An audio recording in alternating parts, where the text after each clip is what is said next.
আসসালামু আলাইকুম ওয়া রাহমাতুল্লাহি ওয়া বারাকাতুহু।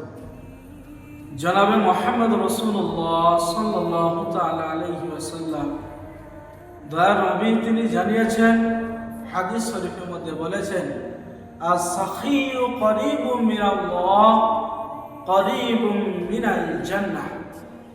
দয়ার নবী মদিনাওয়ালা সাল্লাল্লাহু তাআলা আলাইহি ওয়াসাল্লাম তিনি বলেন, দানশীল ব্যক্তি আল্লাহ তাবারক তাআলা এবং জান্নাতের নিকটতম হয়। এই হাদিস দ্বারা বোঝা গেল যে সমস্ত ব্যক্তি দান করে আল্লাহ তাবারক তাআলার নিকটে এবং জান্নাতের নিকটতম হয়। আমরা যে সমস্ত মানুষ যারা দান করব, আমাদের দান যেন লোক দেখানো না হয়।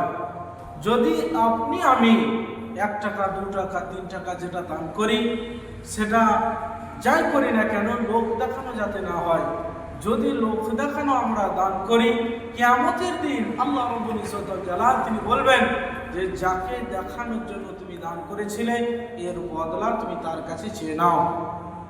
সেই জন্য আমরা আল্লাহ সন্তুষ্টির জন্য দান করব।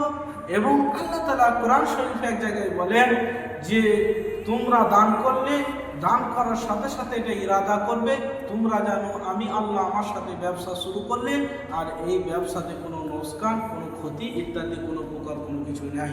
সেই জন্য আমরা যারা দান করব ইখলাসের সাথে দান করব, আল্লাহ তাআলা রিজা খুশির জন্য দান করব। আল্লাহ তাবারক তাআলা আমাদের সকলকে সঠিকভাবে আল্লাহর রাস্তায় দান করার তৌফিক দান করুন। আমিন।